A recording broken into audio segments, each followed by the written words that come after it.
All right, welcome to the show today. We have an outstanding guest. I'm going to go out on a limb and say this is going to be one of the best that we've had to date, and we're almost 3 years in and 300 episodes in. Our guest today is one Clint Hurdle. He's a former Major League Baseball player, coach, manager with a career spanning well over 4 decades in professional baseball. Once labeled a phenom on the cover of Sports Illustrated, which I actually Googled, and I saw you in that KC uniform, right? Because I'm in Nixon, Missouri. So in Nixon, Missouri, there are a lot of KC and there's a lot of St. Louis Cardinal fans.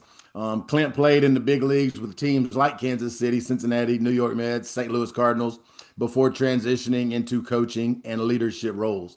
As a manager, Clint led the Colorado Rockies to their first ever National League pennant in 2007 and later guided the Pittsburgh Pirates to their first playoff appearance in over 20 years, earning National League Manager of the Year honors in 2013. Beyond the field, Clint is known for his servant leadership, resilience, and daily encouragement messages. What started as a text to 12 friends has grown into a movement reaching thousands. He's also the author of a new book called Hurdleisms, Wit and Wisdom from a Lifetime of Baseball, which I have and have read twice so far, where he shares lessons on leadership, failure, humility, and growth from his journey through the game of life. Coach, man, I'm so honored and excited that you were able to make the time and take the time to come on and have this conversation today. John, thank you. I've looked forward to this. I read your content. I follow you. You touch a lot of people. There's a lot of positivity in what you do, and there's too much junk out there. You and I don't want to get caught up in junk. We want to try and help make a difference. And let's do something today that hopefully will shed some light on some things for somebody that's maybe confused or disheartened or lonely or sad. And we can laugh while we're doing it, right? We can I, share some experience, strength, and hope. I love that. And I love the encouragement that you provide in all the different avenues, that you put out. I want to start with this. There's a chapter in your book that talks about the highs and lows. You've been through the lows of lows, you've been through the highs of highs. What encouragement would you give somebody listening today that is in a stage of life where, things maybe's not going their way. Maybe they're in the slumps, maybe they're in the lows, So what I would like for you to do, if you would, share some of your lows, but then share some of your highs, and encourage the person that may be listening today that, life has started compounding in the wrong direction. Well, that's one of the things I do every morning is when my feet hit the ground, I remind myself that when I head out the door, I need to be a simple man in a complex world. That didn't happen overnight. I'm a recovering alcoholic. I have 27 years of sobriety. I've been divorced twice. Third time I've been married 26 years. I'm saved. I'm a Christian. I profess faith in Jesus Christ. However, I made that commitment at 17 and I used Jesus like an ATM card for 23 years. Sure. So I've been up, down, sideways. I've been in a box. I've been lonely. The first thing that I would share is that wherever I was in that hard spot, in that bad spot, I need to honestly self-evaluate what I had to do with it. And that was the point which I really didn't want to wrestle with very often when I was in those bad spots. It wasn't me. I had fingers pointing everywhere else but me. Woulda, coulda, shoulda, bad luck, bad timing, or life's not fair. So I had to honestly self-evaluate first. What was my role? Secondly, do I like where I'm at? And obviously, that answer is no. I need to do something to change it, though. It's not just going to change. There's no magic wand. There's nobody going to drop me a lotto ticket that's going to drop a bunch of money on me, because that ain't going to guarantee happiness anyway. I've run that route where I've had money and not been happy. You've got to take action. Acknowledge the fact that you're in a hard place, or you're in a state of addiction, or you're in a state of loss, betrayal, anxiety. Let your feelings be real, acknowledge them, but then know that they're feelings and they can be changed.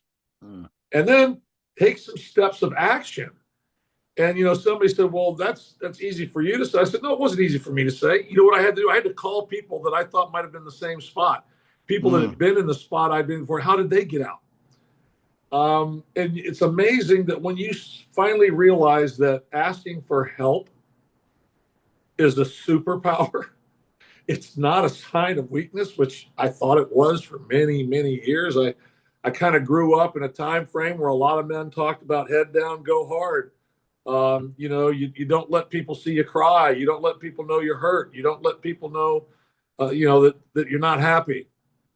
Um, you know, I think an authentic person is the best person. That's a transparent person. And you got to get authentic and real with yourself first before you can make any adjustments. So, my first encouragement would be it's like a 3-step program. Acknowledge, what you're feeling, where you are, what your role in was it, and then ask for help. I love that, Clint. I think probably the toughest part of that is the first part you said, right? To stop and take ownership of where you are, evaluate where you are, because our natural instinct as humans is to put it on somebody else, right? Is to blame somebody else for the problems that we have. And that's not ever going to solve a problem, right? Like it's just not. Let me ask you, was there a moment, if you go back, because, you take the sobriety thing is 27 years, the marriage thing is 26. I'm going to say it's not by chance that those two are coinciding with each other. Was there a cliff moment? Was there a moment that you look back and you think, this was when I decided that I was going to sit down, self-evaluate, take action, and have a different life? Was there something that happened? Was there an event? Oh yeah, John. There's that I've been sideways so many different times in so many different places. I thought cliff hanging was a sport. I mean, it is for some people, but but Sure. but for me, it's almost like. And one of the things I've learned through addiction is that, and trying to heal and recover, is that when my life got really calm at times, I created chaos because I felt I was better in a chaotic state than I was. I wasn't comfortable in a cool, calm state. Yeah. I share with young leaders all the time that 3 things that you can do to really unlock the best version of your inner self is to know yourself, to be yourself, and to like yourself. Mm. And I wasn't any one of those 3 for a time, but I've had a number of those cliff moments. The most powerful one came later on. It's the one in which I rededicated my life to Christ. It's the one where I decided to get sober. Um, I was dating Carla, my wife now, and we had dated for 6 years. And it was I had kind of dated, but this was real old school courting dating. She was the last of 8 children. She was from a small town. She had morals and integrity and ideals, and there was a lot of good traits in her that attracted me to her. Being easy on the eyes is usually a first attraction for guys, but as I got to know her, there was so much more depth to her than I probably ever tried to pay attention to. I mean, I was married twice, and I was in love with both women when I married them. I didn't really hold up my vows, and things went the way they did. Um, but in her, I saw something different. I saw something that I thought, you know what? If you want to be a better person, hang around better people. So we did this dating courtship thing for 6 years, and finally I got to the point where I'm getting older.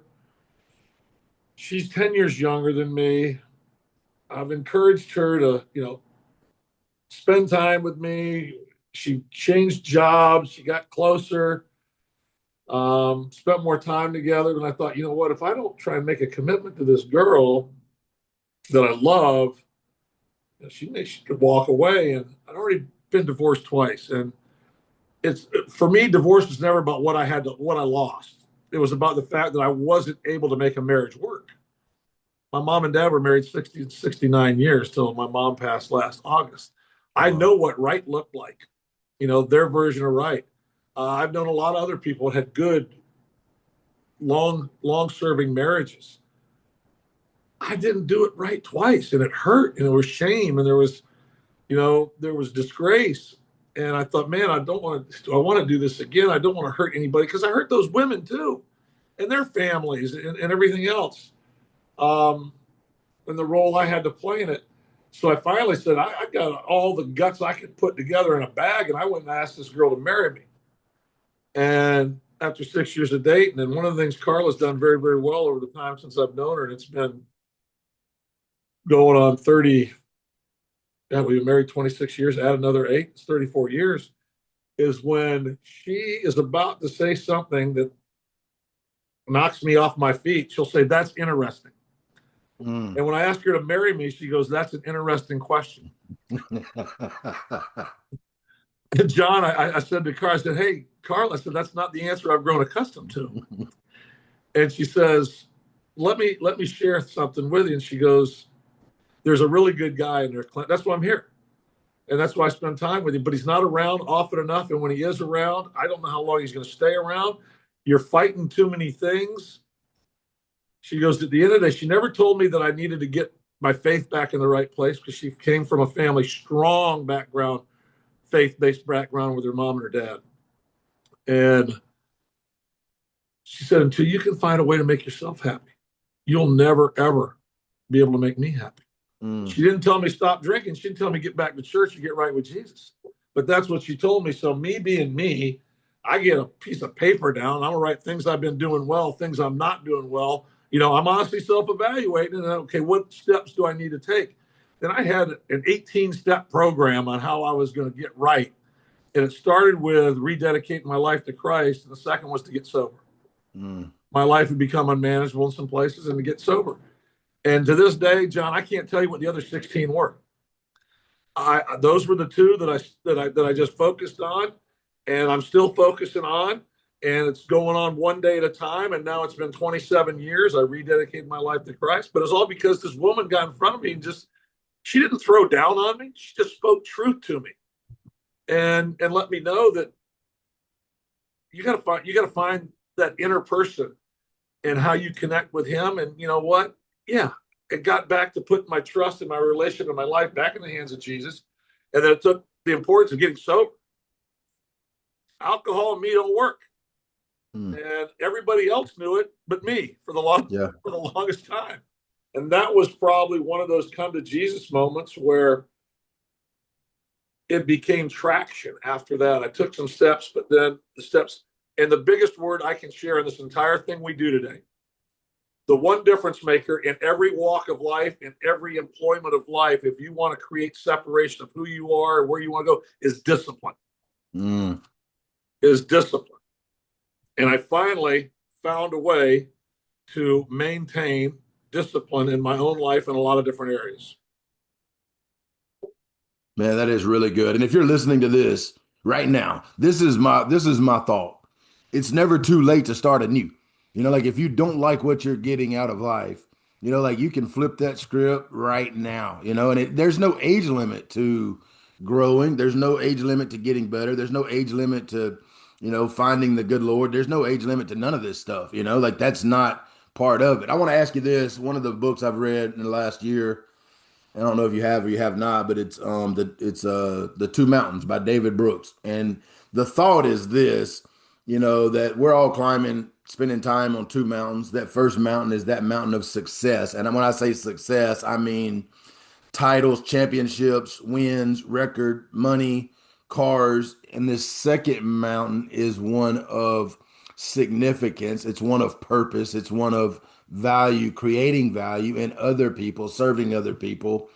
What's the difference that in your life today, because you've lived both of those mountains? I would assume early in your career that you were probably a first mountain guy, as I was. Like it was more important to me to look like, act like, speak like, win games, be a football coach, than it was to be a father and a husband. Than it was to be someone who tried to live a life that Jesus would be proud of. But when we had an event happen and we moved to the second mountain, life took off. Not only did life take off, everything took off from being on the second mountain. What's life been like for you, pre second mountain, first mountain to second mountain? Well, this was a text, a tweet you shared a few days ago. You shared it over Easter, and you tied Rocky Balboa into it. And I read that and I go, man, this is gold. And I reposted it and I gave you credit for it in a devotional I send out to hundreds of people, because that's exactly what my journey has been a part of. It was, that God-shaped hole that is in us that we try and jam all kinds of stuff into to make us happy. Yeah. And I put everything into that. I mean, I had cars. Again, the hard part for me is when I start using the word I too much, I got an I problem. Um, I sought approval from everyone but God. Yeah. I wanted everybody to like me. I wanted everybody to think, Clint's this or that. When you're playing in front of 40,000 people later on in your life, 40,000 people ain't going to like you. Sure. One of me is more than enough. I can't have a whole bunch of people like me on the same group that I'm working in. I need different people. I need different surroundings. But me being focused on me, the smallest package in the world is a man wrapped up in himself. I know how that ended. I know I spent money I didn't have to buy things I didn't need to impress people I didn't like. Truth. And at the end, all it does is wear you out. And I share that in the book, Hurdleisms. It just wore me out. And it wasn't until that moment where I rededicated my life to Christ where I just said, you know what, enough.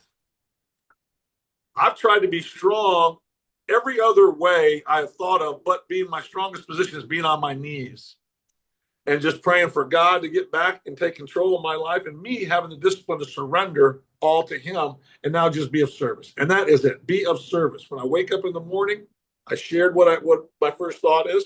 And then throughout the day, I try and find ways to be, a couple terms I use: a hope broker for somebody else, give somebody else hope, an arm lifter for somebody else who's not in a good spot. Random acts of kindness throughout the day when I can run into one. Just do something. And you don't need to tell nobody you did it, or you don't need to. It's just, whether it's going through a line and you buy somebody coffee behind you, and the lady said, well, you don't know what they're going to buy until tell them they got a $10 free credit. They can do whatever they want with it. Holding a door, saying thank you. I'm on the road now, and I talked to the maid outside, and not that money's everything, but I asked her for some favors, told her when I was going to leave, and I gave her a $10 bill, and you thought I lit a Roman candle in front of her. Yeah. And it's not about, it's just about making people feel seen, and that you listen to them to actually hear what they have to say, not to just wait for them to be quiet so you can dump some more wisdom on them or some brilliance. Sure. So Sure. the second mountain for me, and again, now it's just one of services. It's more so, I know what the mountain looks like. I think you have to know what the mountain looks like, but you got to experience the valley to appreciate the mountain. No doubt. No doubt. You got to know what dark is to know what light is, right? You got to know hot and cold, and you got to know the difference between good and bad. But how much better is life today than it is when you're trying to fulfill what you think everybody else wants from you, or what you think, you're trying to impress other people, man. Like, life is such a blessing today, knowing that, you are enough because God created you and me to be the best version of ourselves and to give to other people. Like, that's a fact, and I Yeah. wake up every day, man. I'm excited that God gave me another day to go out and try to influence somebody to the best of my ability and try to add value and give back, to other folks, right? All right, and I would say this while we're here: if you those of you that have not bought it, go on Amazon or wherever and buy Hurdleisms. The Hurdleisms book, there's a bunch of stories in there, which I love stories. So stories to me stick, and I can remember them. And I want to ask you about one or two now because there was a couple that stuck out to me. And the first time I read the book, I read a bunch of books and, I don't remember all of it, but the one that just stood out for whatever reason was the exit that you made. You say honor the exit. And it's so uncommon for someone to um, have an exit that they didn't choose for themselves, but to absolutely honor the exit. What I'd like for you to do is just kind of share that story because it just made an impact for me, man. Like, that's when I knew, this guy that I'm following on social media is somebody worthy of following. When I read that, I thought, I'm all in, man, because that's hard to do. It is very hard to do. It wasn't easy for me to do. As a matter of fact, God made it easier for me to do because he's given me an opportunity to do it 3 times. I've been fired 3 times, and I think each time I did a little bit better job Sure. finding the exit than I did the first time. The first time was with the Mets, and I got fired. And I was supposed to be the up and coming manager or the coach and this and that, and I got let go. And it was a contentious relationship I had with Steve Phillips, who's on the MLB network. He's a very sharp baseball man. He's a good guy. We argued about everything. And anyway, he ended up firing me, and now we're best friends. But because we had to work through some things, he had his own set of issues, I had mine. And I honored the exit there, but I still carried resentments, and I still carried some Sure. anger, and I carried some disappointment. I got through it, but I didn't do what a lot of people do. I didn't point fingers. I didn't throw down. I didn't go public. I just wore it. And any conversations I did have were with the people I needed to have them with that needed to hear them between us, not for public consumption. Well, now Steve and I are good buddies, and we understand each other a lot better because we both understand we're dealing with things differently. Um, and then the second time I got fired was after leading the team to a World Series. 18 months later, I get fired, and the 2 men that put me in that position, that gave me the opportunity to be a manager, fired me. Dan O'Dowd, the general manager, and Kelly McGregor. And this is after 9 years as a manager, 5 years as a hitting coach, 3 years in the minor leagues. I spent a lot of time in this organization. And we actually got to a mountaintop, got to the World Series with an incredible run in '07. We won 21 out of 22 games. If you've never watched the Rockumentary, not a documentary, it's a Rockumentary. It's on YouTube. Google up 21 days, John. If you've got an hour and 21 minutes, Yep. I just went through this with somebody the other day. It's called 21 Days, and it'll tell you that story of our season run at the end. But we have that mountaintop experience. 18 months later, I'm in and off. Dan gives me a call in the morning at 8:30. 8:30 in the morning. He says, "Hey, I need you to come by my house." And I, on the phone with him, we know each other pretty well. So I said, "So I guess this isn't about where Tulowitzki's going to hit in the lineup tonight." I try to lighten the light. And no, Clint, I need you to come by. So I come by, and we sat down. He just lets me know he's going to make a change. Things aren't going well. We're not playing the kind of ball we need to be playing. Well, I shared some thoughts with him. I told him I didn't agree with it, but I'm going to honor it, and the best advice I was given when I walked into the manager's office early on in my career was from Kelly McGregor, the president of the team at the time, the Rockies manager. He said, as long as God wants you in that chair, no man can move you out of that chair. When God doesn't want you in that chair, no man can keep you in that chair. Well, got to a point where God wanted me in the chair, and then God didn't want me in the chair, and the 2 men that had put me there were the men taking me out. So Dan and I had what we said what we needed to say. We shook hands and hugged, and I walked out. And then I met with Kelly later, and I asked both of them one thing I wanted an opportunity to address the team. And it was a hard time. We weren't playing well. Last year of a manager's contract, a lot of distraction, this and that. And I just got in front of them all. I thanked them for the service, thanked them for their effort, and said, hey, if there's anybody in this room that doesn't believe that this team can't get to the playoffs, this is 2009, shame on you. There's been a lot of distractions early, but the biggest one is going to be walking out this door in about 10 minutes, and it's me. It ain't coming back. You need to go play ball. You guys can figure this out. You've got skills. You've got talent. You got to go figure it out together because I still believe in you. I walk out that door. They end up going on and getting in the playoffs by the end of the year. And I can remember I was on the MLB network covering the game, and they're jumping up and down, and they're asking people in the clubhouse this, that, and the other thing. And one of the guys goes to Helton. Hey, did you ever think? He goes, in his way, let me tell you something. He goes, the day Clint got fired, he challenged us and told us we could win this thing. And I didn't believe him at the time, but son of a gun, he was right. Wow. And he continued to encourage us as he was walking out the door. That didn't come from me. I couldn't do that on my own. Yeah. There's other people that have poured into me. It's knowing that God's got a better plan for me. Whatever's next is next. I don't know what it was, but I trust that it's going to be good. So I walk out that door, and then I go to Texas for a year, and end up going to a World Series there as a hitting coach and running into a whole bunch of good ball players and good baseball people.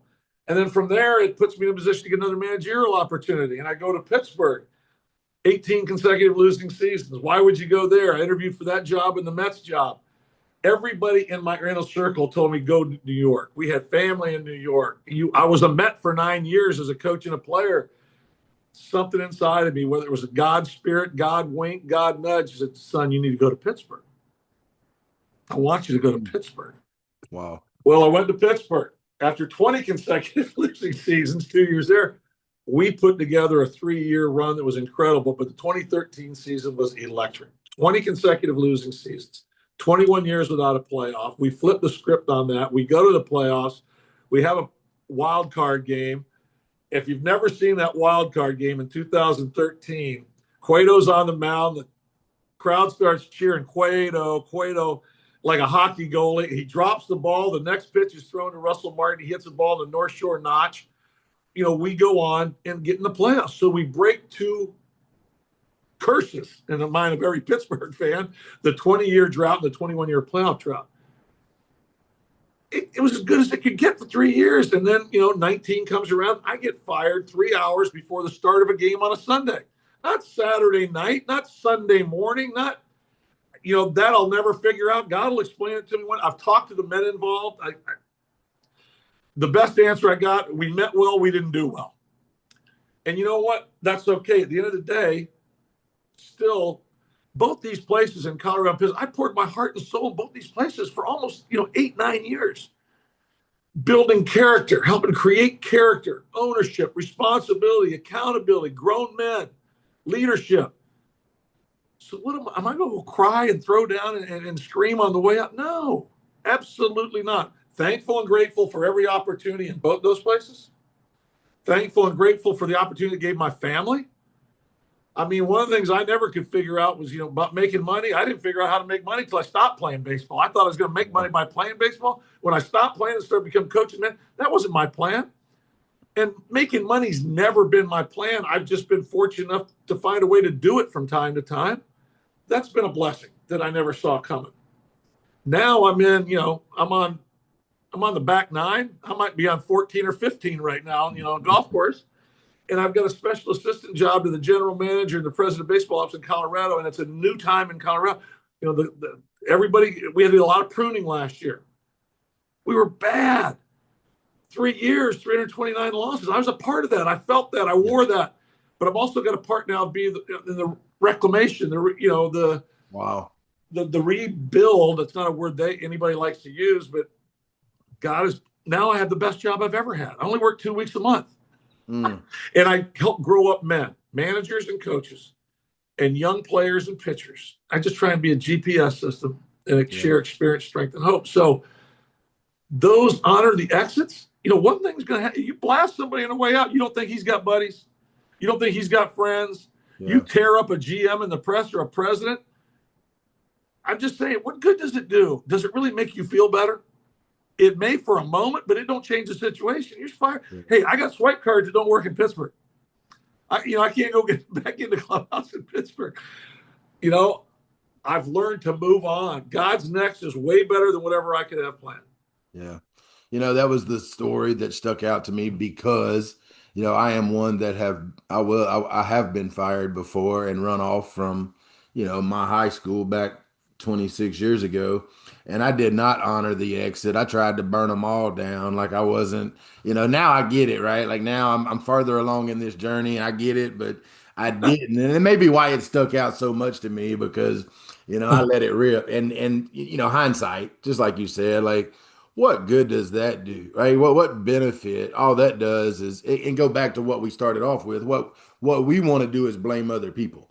Sure. Now I can look back and see that, I wasn't good enough, and I needed to get better and I needed to be woke up and, it is what it is. I want to ask you this. I learned this lesson, and this was another topic that comes up in the book that I think's really good, that I do think a lot of people struggle with today. And I guess my first thought with this term or this wording was Nick Saban. Years ago, I used to go over to the Alabama clinic every single year. What's the dangers of living life by looking at the scoreboard? I know that early on in your career, like that was huge, right? The scoreboard, scoreboard, scoreboard. I find it now in my profession. If on Friday night you're always looking at the scoreboard, man, can become overwhelming. Like it can be like I've been that person that when we went down 14-0, I look up there and I think, 14, 28, 50. We're going to get beat 56 to nothing tonight. And I'm going to get five. I can go down this road, like so learning how to just tune out the scoreboard. But what are the dangers of us living our life by looking at a scoreboard? Well, there's points in my life. The scoreboard still matters, but I think you got to keep it in context. It's like another tool in your toolbox or in your tool belt. Um, it's funny you say that because we have an HOV lane for negativity. HOV lane. I got a mole on my arm. It's cancer, man. It can't be just a mole. Sure. I'm gonna turn that mole into a mole hill. No doubt. Hence the term. And when we continue, the scoreboard lets you know, it compares scores, right? Where you are.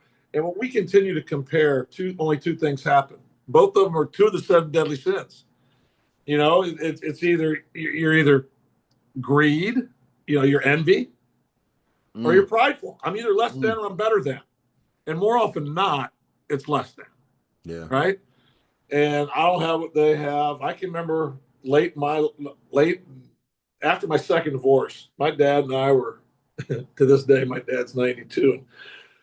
And throughout our lifetime, whenever a serious conversation needed to be had, he said, let's meet me in the garage. Meet me in the garage. Well, we'd had a few garage moments after my second divorce and baseball up, down, big league, minor leagues, trying to find my way. And I can remember whining to him one night, it ain't fair. Right. He goes, son, get your coat. We're going for a walk. I said, come on, let's just go to the garage. No, we're past the garage state. We're going for a walk. And you're going to shut up and listen. Just like you're going to shut up and listen the whole way. We go outside. He starts telling me, starts throwing it down. Just facts. What role did you play?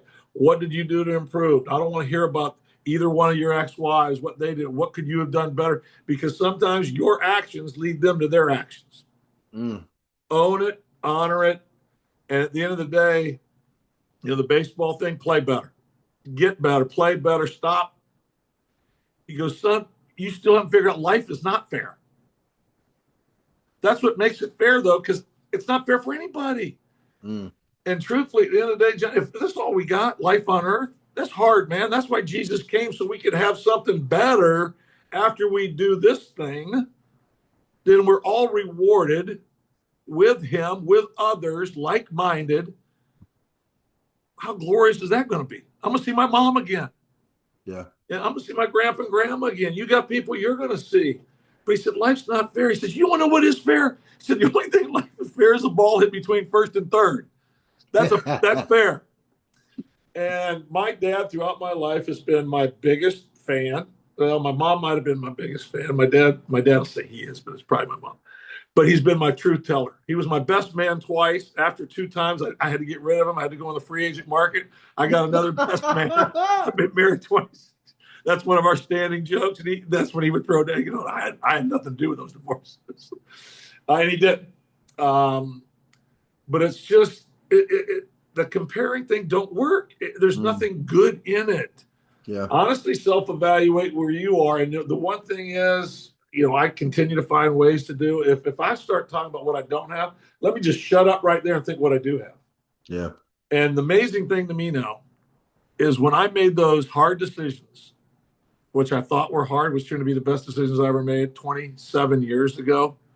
I could not have written the story that has unfolded over the past 20. If I would have wanted to write the best story for me ever, it wouldn't be this.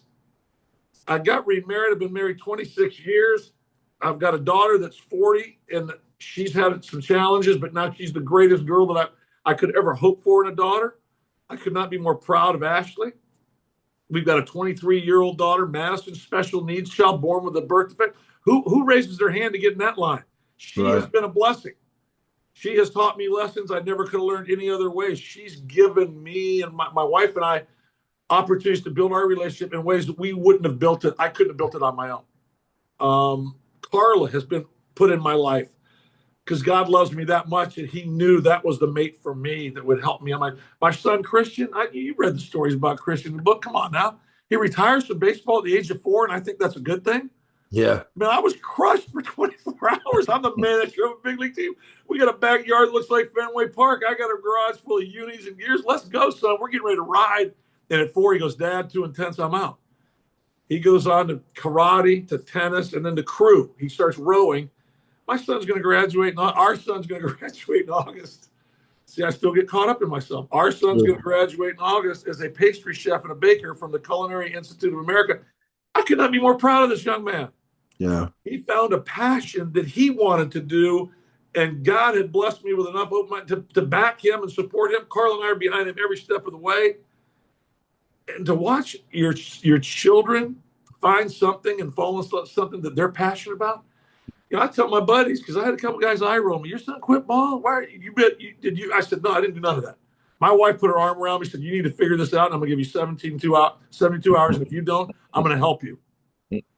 He's not you. God has given us, I believe, our children to help shape us in ways we could not have gotten to places on our own. And Christian's a perfect example. When my buddies, kids get on the ball field, they can see the tags start, those tails start wagging, and the dad gets proud and watches. When my son rolls into a kitchen and opens that oven, I got the same feeling, because you know No what? He's doubt. got skills. No doubt. He's got skills. No doubt. And You know you and what's I, big crazy? boys like us, we need pastry chefs. We need bakers. Amen. You know what's crazy is I told you before we started that I felt like there was parts of our lives on a similar track. And what's crazy is, I grew up in a football, athletic, baseball, played it all. And my son in the fourth grade, we were shoving him into football, baseball, and all that, right? And in the fourth grade, we get a visit. Jim Harbaugh from Michigan's doing a satellite camp at our high school, and my son says he wants to meet Coach Harbaugh. And I said, okay, that's good. Well, by this time, he has decided that he wants to be a theater song, a musical theater. That he's all in, right? He had a teacher that taught class in that form, had spent some time, and so anyway, we get the meeting, and Coach Harbaugh introduces himself, very kind. He says, Jay, what do you do? And I'm sitting there, man. I'm like, oh Lord, here it comes. And Jay says, I sing and dance and I love it. And man, I'm sitting here with Coach Harbaugh and I'm thinking, man, like this is the most embarrassing thing. And Coach Harbaugh looks down at Jay and he says, Jay, I'm gonna tell you something.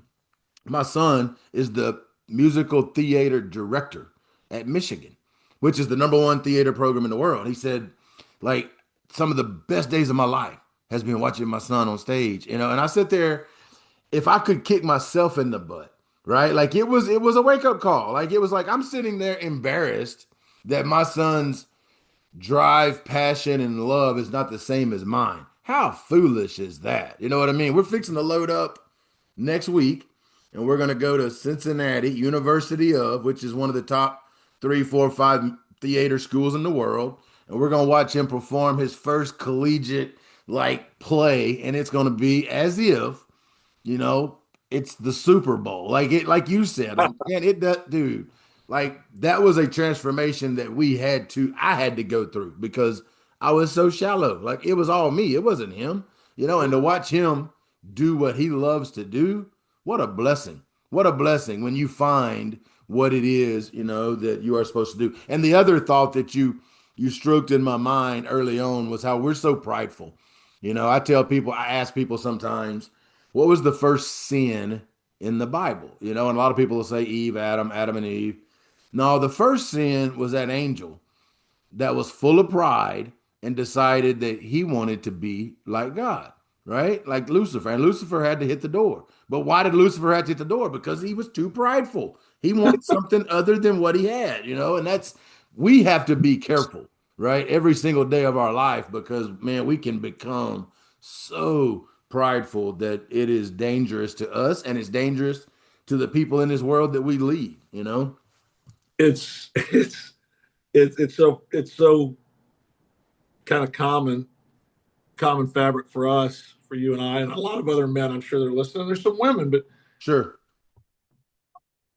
when I haven't removed the ego myself, God has found ways for it to get kicked out of me, or shamed Yeah. out of me, or No doubt. humiliated out of me.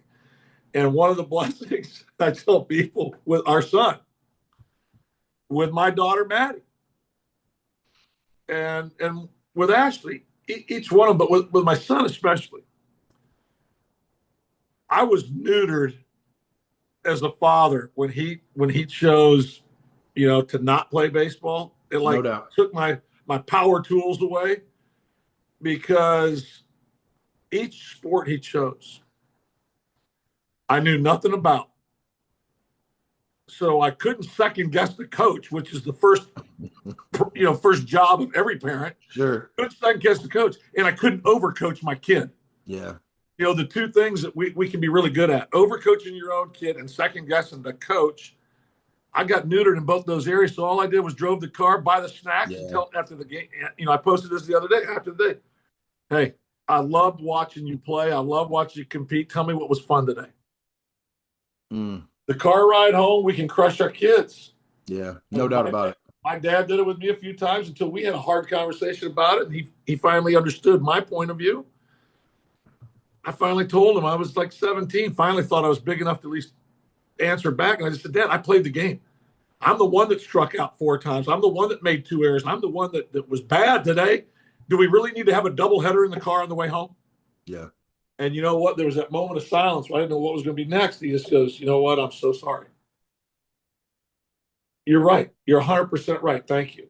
Because my Yeah. dad and I, the one hard lesson we learned together was when I did good, I was supposed to. When I didn't do good, we had a problem. Mm. And over the years, we figured that out. I've taken Sure. my dad on road trips. My dad and I still do things together. He was from that school where, when I started telling people I loved them, because it got weird initially.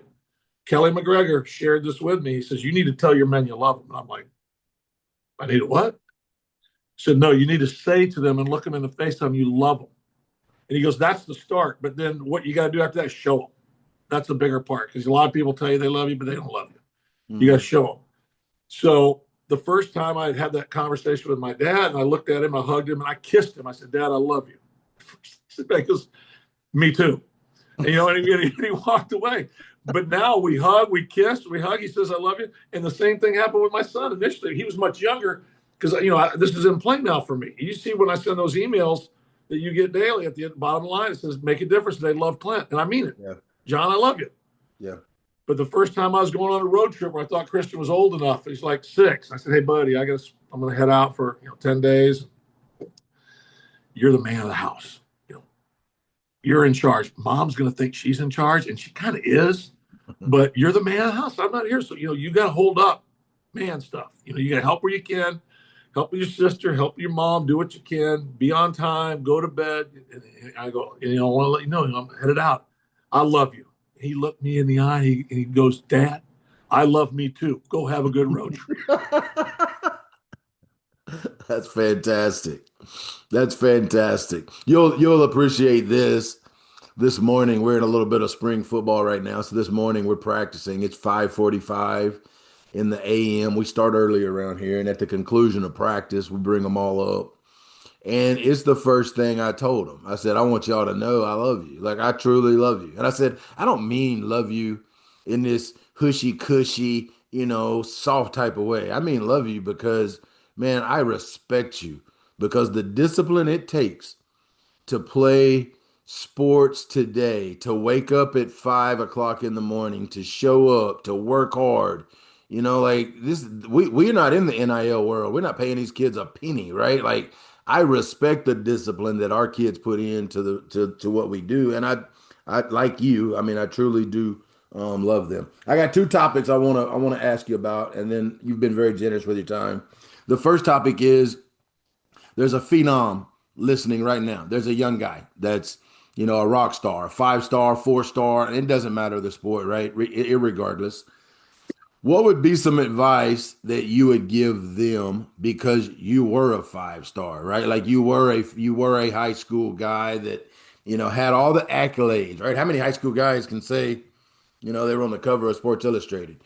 All right. But, like what would you tell somebody that's listening to this that's a hot shot high school guy that thinks that hitting a baseball, throwing a football is the greatest thing in the world? Your biggest challenge is going to be to keep your circle small and keep people close to you that will tell you the truth. Mm, Not tell you what you want to hear, because that posse gets big when you start rolling, you start making money, and you start getting hardware and things, and the people want to hang on, and then you fall in that trap. Well, yeah, a lot of people like me. They don't like you. They like your stuff. Mm. Uh, but you'll know the ones that do like you, and most of those are the ones that you grew up with, Yeah. or you'll meet along the way that are the ones that are around when it's not good, when it's not rainbows and high fives. You want people that unconditionally care about you. And that was probably the most significant thing I found out with my wife in our relationship. She didn't know me. She used to play ball. I was managing in the minor leagues at that time. I said, yeah. I want to say, yeah, girls in World Series on the cover Sports Illustrated. I'm a big thing. She goes, you used to play ball? Yeah, Mm. yeah, I played a little bit. Now, that's what I tell people. One of the best things, it's just don't lose the guy that you've becoming because of stuff. Hold on to those things you learned at home and on your way up, and those people. One of the biggest challenges, that I've walked into even today with these young players, a lot of them have no clue. I onboard the drafts now since I've come back since 2022. I onboard the draft class, new Rockies, college, high school, whatever they are. And, there's always probably half of them in there. Who's the old white haired guy going to? What is? And Sure. then some. I've actually had them come up to me and they go, hey, "Did you play?" And you know what? I didn't want to say, dude, I was the manager of the team that went to the World Series. Right. That's old Clint, right? When they asked me, "Did you play?" I said, "Yeah, I just play a little bit." Well, I had a kid the other day. So, how long did you play? I said, well, I played 10 years in the big leagues. You did what? I said, I played 10 years in the big leagues. He goes, really? He goes, what'd you do after that? I go, I coached. He goes, in the big leagues? I said, yeah, I coached in the big. And they don't know. It's not they don't care. They Sure. just don't know. It's a different deal. However, what I found is there's power in that. There's so much power in that. We got a clean slate. There's no reason to be biased. They don't think they got to look at me and say, oh, that's Clint Hurdle, former manager. I got to act a certain way. I can't act like myself. Right. One of the funniest things that's happened at these onboarding things is I had a player, I share a little presentation. Sometimes it's a bullet point, some pictures, this and that. You really don't give everything away, but I'm trying to pour into them about showing expressive joy for the success of others, mudita, being a good teammate, showing up on time, discipline, all these things. And I can remember one asked for questions because if you've really sparked the crowd when you ask for questions, if nobody asked a question, it was an exercise. If kids Mm. want to ask questions, okay, you got their attention. I can remember one Yes. hand shot up. I go, okay, what you got? He goes, hey, Clint, what was your walk-up song when you played? And I wanted to burp. I didn't know whether to throw up in my own mouth or I didn't know whether to get mad. I thought, well, I could.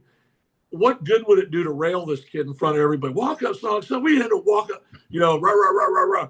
And I said, you know what? I went to my wife's go-to. I said, that's an interesting question. I said, we didn't really have walk-up songs, but we had two songs. I said, we had one that got played early on, then another one.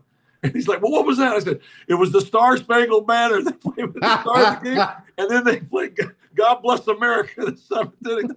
Those were the two songs we walked out of the dugout and stood on the top. And the place broke up, and you could just see the kids kind of look at me like, you know what, the old man, he might be cool. Okay, that was funny. That was good. I didn't rail the kid. We found some common ground. And sure enough, the next hand shoots up. I go, okay, this will be a much better question. And the kid goes, hey, Clint, what kind of energy drink and energy bars did you guys take? I'm like, again, Wow. I go, you know what? Interesting question. I said the way we would get ready for a game back in the day, son, we'd pop a Mountain Dew and a Snickers bar. We'd have 70 grams of sugar in us, and we'd be flying for the rest of the day. Right. That was our energy drink and our energy bar. For sure. It's presentation, right? To young kids, they're impressionable.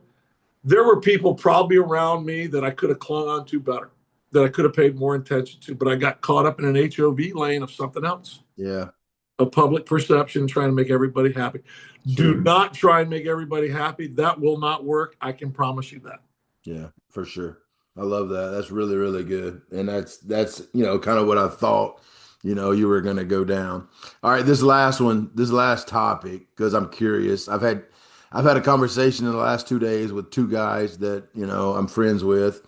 And I told them both, man, y'all gonna mess around and die with a lot of great stuff inside of y'all because you don't ever let it out. And my point is this: take us back to when you started sending the text messages to, 12 friends or whatever.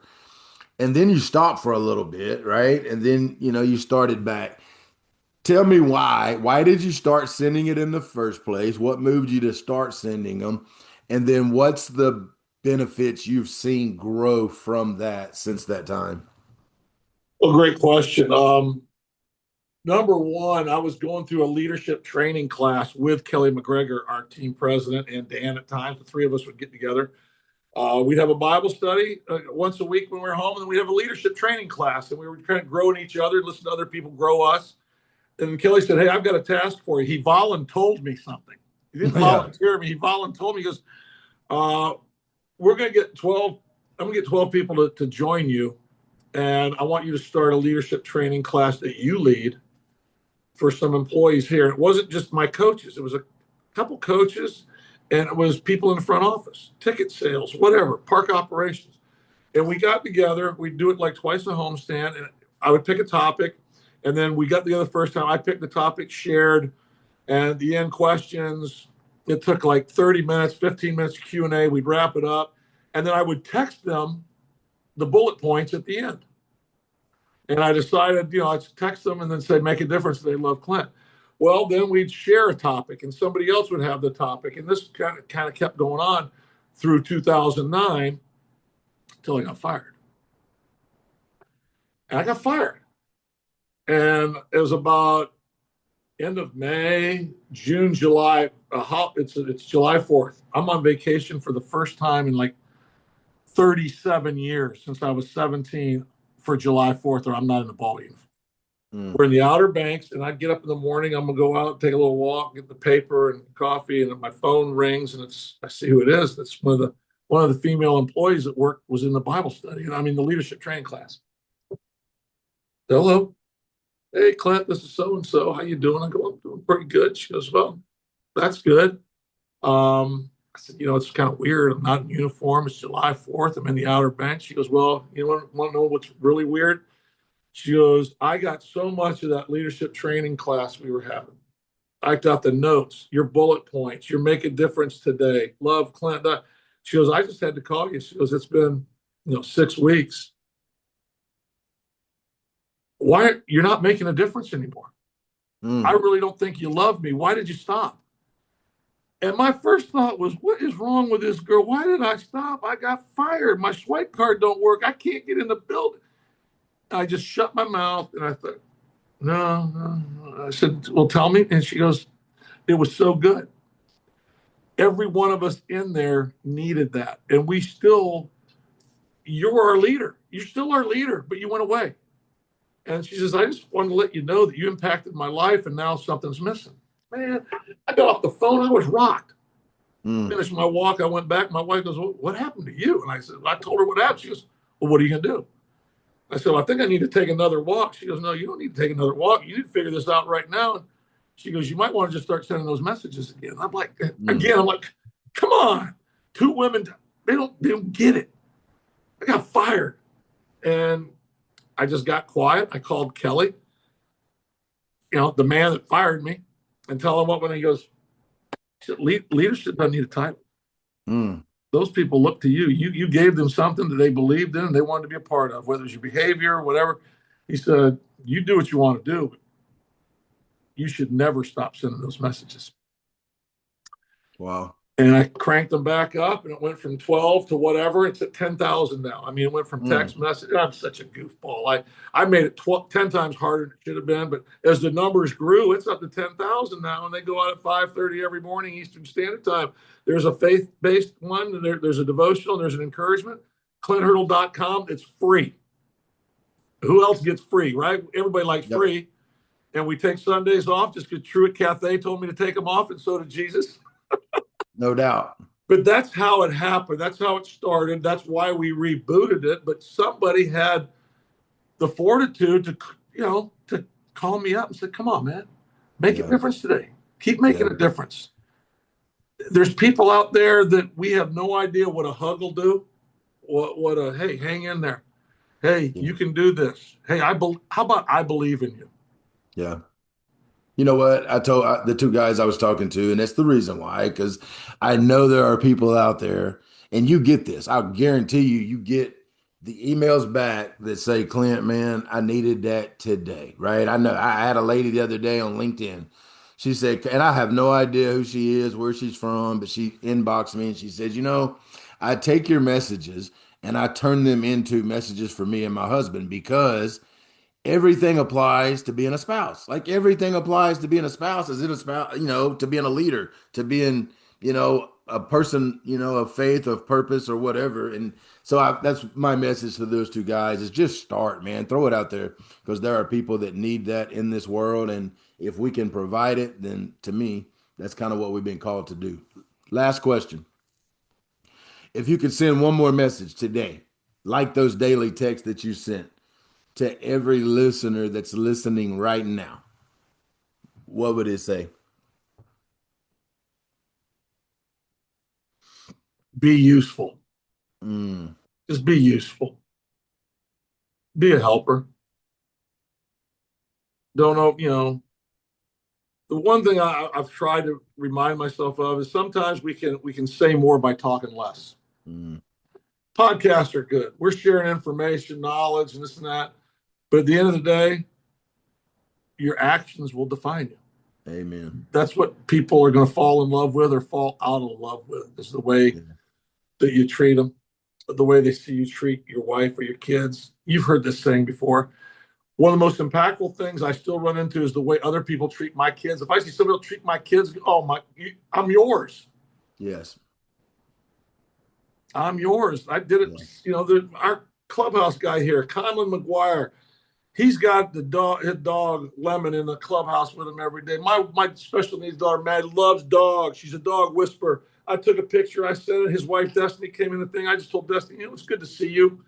I said, you know how refreshing it is to see you in this clubhouse in Conlon's office and him with his dog Lemon, because you don't see that all the time. It's male space.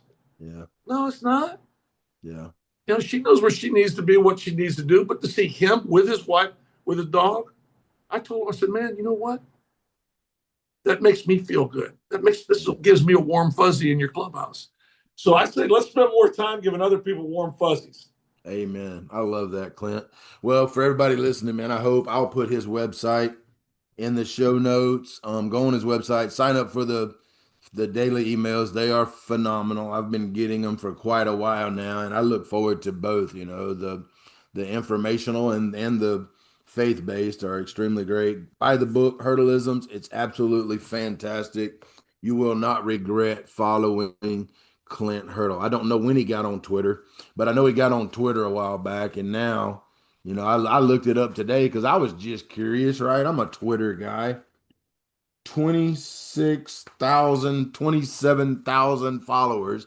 And the reason why you have them is because you are adding value to other people. That's plain and simple, man. And that's God's purpose. And one thing I would say, one thing I know for sure, I heard David Pollock say this the other day, is that we're all going to stand before the good Lord, right? We're not all going to hit a baseball in the major leagues. We're not all going to but we're all going to stand before the good Lord, and that's going to be um, hopefully a really, really good day. Clint, thank you so much for making and taking the time to come on, man. It has been an honor and a privilege. John, thank you, brother. God bless you. I appreciate what you do and how you do it. Yes, sir. And I appreciate all of you that listen. Until next time, adios, amigos.